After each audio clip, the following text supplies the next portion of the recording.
लेकिन अल्लाह मैंने कहा था इसको खाने के लिए कोई चीज भी ना देना।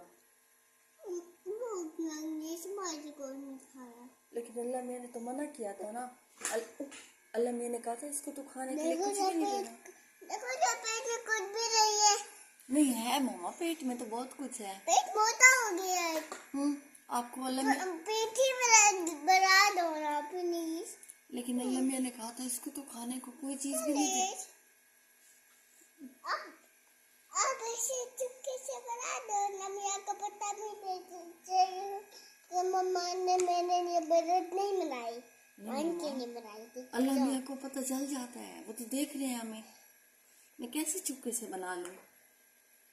हाँ? तो चुपके से ना मैं आपको देखूं? हाँ, मैं तो आपके लिए नहीं बना सकती ना। अल्लाह मैंने कहा था इसके लिए कोई चीज भी ना बनाना। बहुत बदतमीज है ये। बना दो। लेकिन अल्लाह मैंने तो मना किया।